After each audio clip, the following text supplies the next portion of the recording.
반갑습니다. 김영무의 장자미학 편력기 그 33번째 시간입니다. 오늘 이 시간에는 간추린 문인화의 역사를 한번 일별해 보기로 하겠습니다. 먼저 중국의 문화편을 살펴보기로 하십시다. 원래 문인이란 신하, 서화덕을 애호하는 교양인 또는 지식인을 지칭한 말이었는데, 처음에는 그러한 문인들이 심심파적으로 그린 그림을 문인화라 불렀습니다. 따라서 문인화란 우선 기급 화가의 그림이 아니다 하는 의미가 그 첫 번째 특징이라 말할 수 있겠습니다.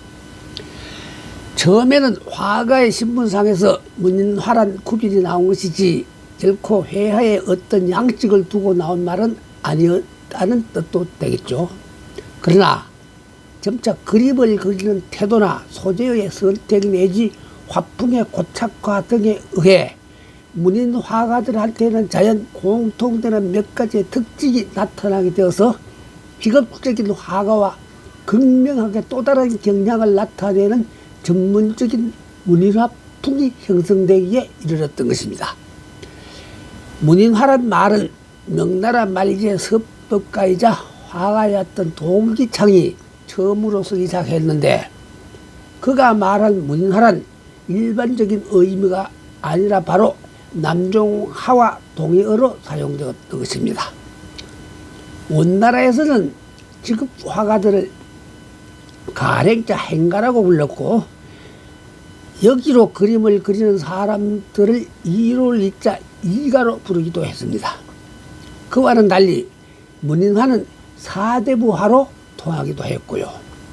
사대부화의 경우에는 2세기 후반에 해당되는 후한 말까지 소급되기도 하며, 위 진에서 남조의 귀족 사회에서도 직업적이 아니라 여기로 그림을 그린 사람들이 적지 않게 되었습니다. 그러나 선비들이 그림을 그린다는 작화의 의미를 진정으로 자각한 것은 11세기 후반에 북송 중지였으며, 그들은 회화의 목적을 사의, 즉 뜻의 그림이라 했고 수묵화를 가장 유효한 수법으로 채용하기 시작했습니다. 그리하여 묵회, 즉 시와 먹을 좋아하는 소식이나 미불 등을 비롯하여 묵죽을 잘 그린 문동 또는 백화의 인물화를 잘 그린 이공린 등이 대표적인 문인화가로 활약했습니다. 그러한 활약의 사상적 배경에는 화법과 서법에 뿌린 하나라는 서화일체 이론이 뒷받침이 되어 있었고, 그리하여 시, 서, 화, 삼절이라는 이상이 설정되기에 이르렀습니다. 모름지기 뛰어난 문인이란 시와 서와 그림 기르기, 즉 시, 서, 화에 두루 능해야 한다 하는 뜻이 되기도 했습니다. 문인화의 특징에는 당나라의 왕유 등 과거의 거장들을 숭배하는 상고주의라든지 제재 등에 대한 추상성 또한 높았습니다. 이를테면 그리기도 쉬우면서 자신의 기상이나 이념과 부합되는 산수나 고목, 죽석 등이 선호되어서 그러한 전통 또한 문인화의 한 특징으로 자리매김되기도 했던 것입니다. 한편 송나라의 궁중작화기구인 화원 화가들은 사실적인 형사나 장식성을 택하고 기교주의적인 작품성의 전문성과 신문상의 문제 등으로 보아 일반 문인 화가와는 자연 대치적인 개념이 될 수밖에 없었습니다. 원나라 초기의 조맹무는 사대부화를 적극적으로 평가하고 회화의 복고풍에 의한 혁신을 지향해서 조야에 큰 영향력을 미쳤습니다. 그러한 까닭에 당시 활기를 잃고 침체되었던 지급 화가에 대신하여 문인 화가가 화단의 주된 동향을 리드하게 되었습니다. 그에 더하여 원말 4대가에 이르러서는 동원과 거연의 화풍을 이어받은 소위 동급화의 전통을 바탕으로 개성과 정신성의 표현을 가능케 하는 고도로 세련된 산수화풍이 확립되기도 했습니다. 그것이 또한 송, 원대 이래로 문인들한테 선호된 묵죽, 묵매, 묵란 등과 함께 후대 문인화가의 전거가 되기에 이르렀습니다. 명나라 시대에는 절강성 항주 출신이었던 대진을 시조로 하는 지극화가 일파인 절파가 조락, 즉 시들어 떨어지는 듯한 15세기 후반 이후에 강소성 소주에 해당되는 오연에서 태어난 심주, 문직명 등을 선도자로 해서 원말 4대가의 화풍을 이어받은 오파가 문인화단의 중심으로 대두되었습니다. 문인화가에 속하는 오연 출신 오파와 전문 화가 군인 절강성 출신 절파 사이에는 품격론 등이 논의되기도 했으나 화풍과 화가의 신분에 공통된 면이 없지는 않았습니다.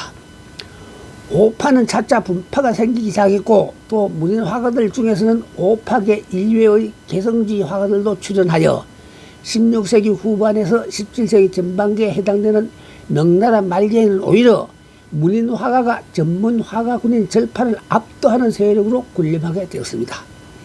그러한 가운데 동지창, 막시종 등은 당나라대로 소급되는 문인화의 계보를 남종화로 지칭하고 지극 화가군을 북종화로 이름 지었습니다. 화풍의 남북 양종이란 중국 분류의 남종성, 북종성의 구별해서 그 이름을 빌린 차명으로서 불교에 심취했던 동기창은 이른바 상남 편둥론으로 마치 선불교가 남종선이 번창한 것처럼 그림에 있어서도 남종화가 북종화보다 우수하다는 논리를 전개하기도 했던 것입니다.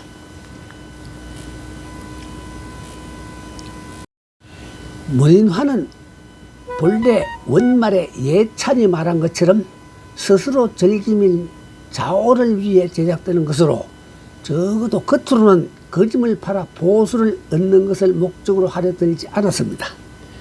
문인화가는 관직에 종사하는 사관이나 제야 화가가 다 같이 지주 출신이었던 것도 그러한 까닭에서 비롯되었습니다.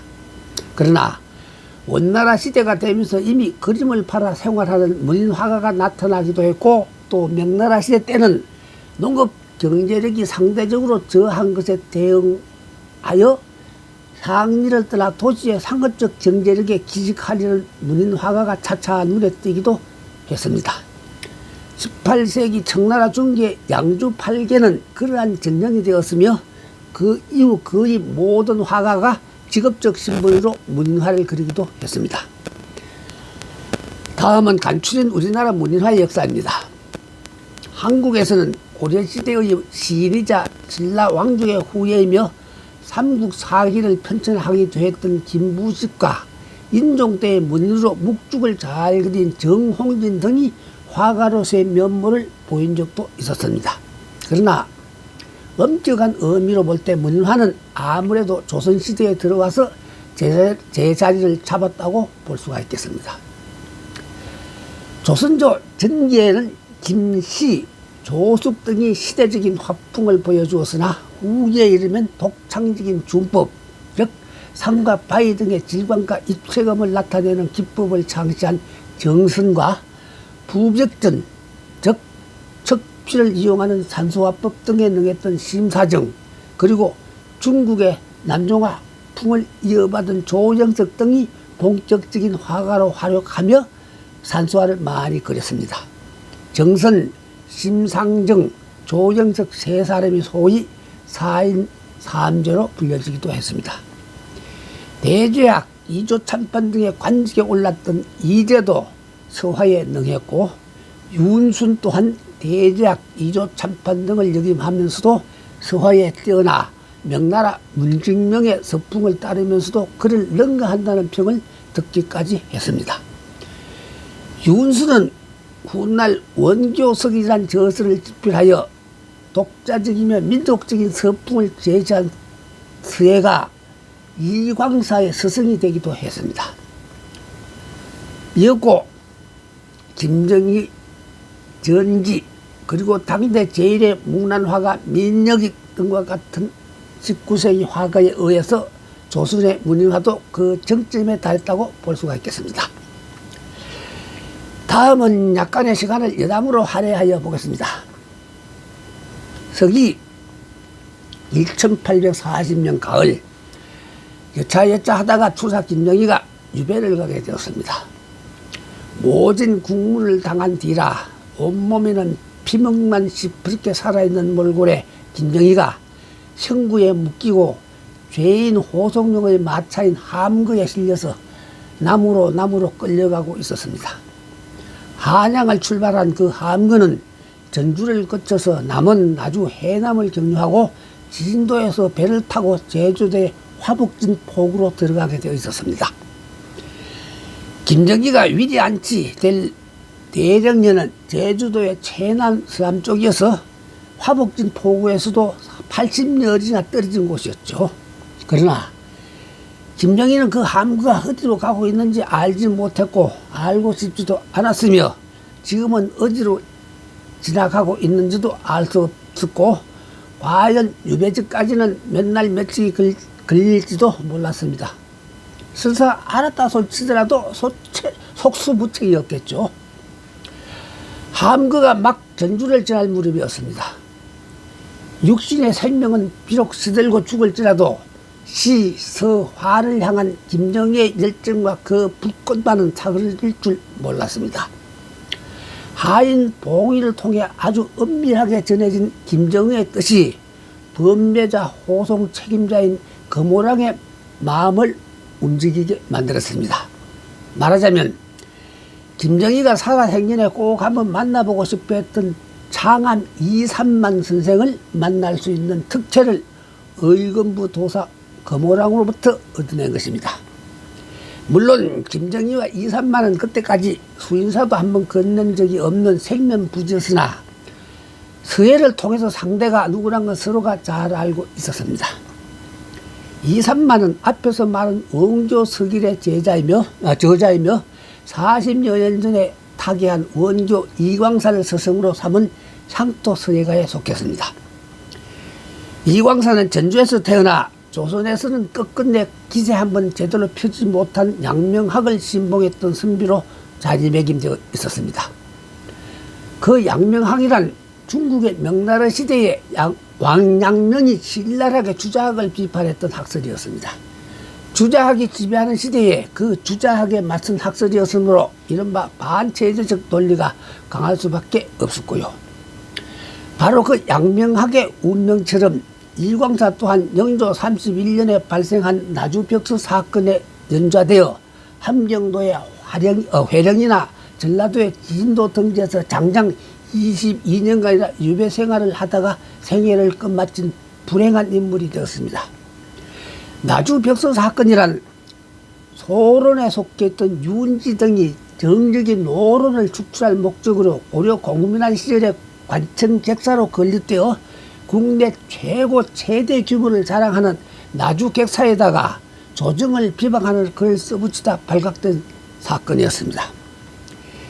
대제학 등을 역임한 윤순 문화에서 서예를 배워 해, 초, 예서에 두루 능하게 된 이광사는 중국 서체를 대체하는 동국 서체 개발에 힘을 쏟아 이른바 원교체란 서체를 완성시킨 위인이었습니다.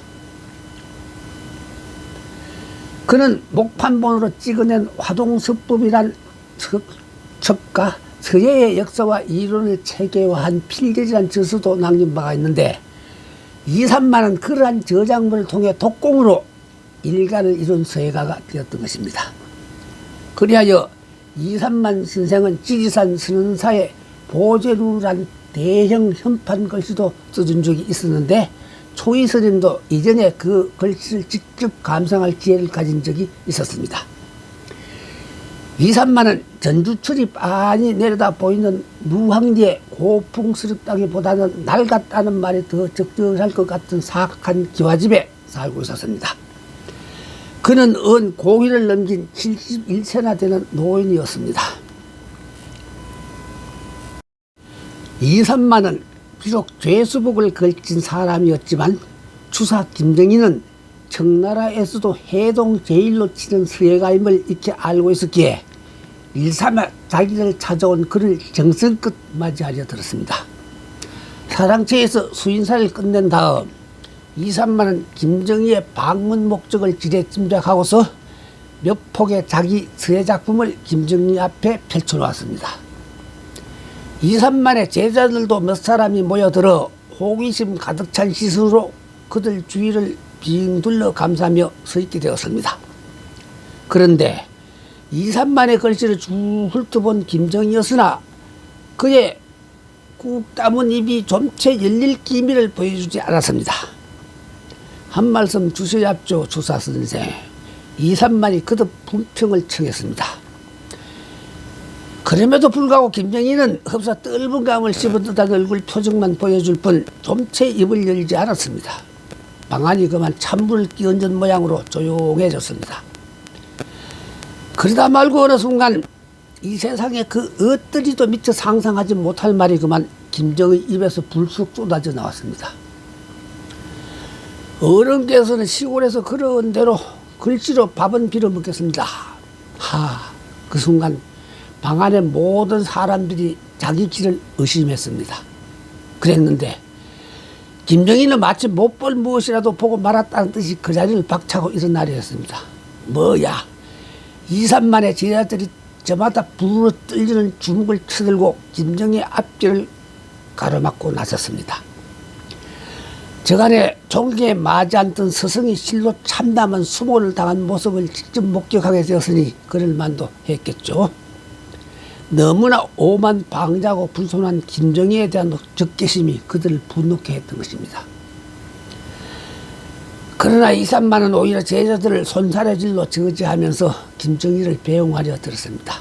그리고 추세의 뒷모습을 향해 이삼만이 혼잣말로 중얼거리만 했습니다. 혼잣말로 중얼거리기만 했습니다. 저 사람이 글씨는 잘 쓰는지 모르겠지만 우리 조선붓의 해지는 멋과 우리 조선종이의 서미는 맛은 잘 모를 거야. 스승이었던 원교 이광사의 주체 사상을 이어받았기에 이삼만 그는 조선인의 서법은 마땅히 우리 조선인의 서법이어야 한다는 뜻을 굽히려 들지 않았던 것입니다.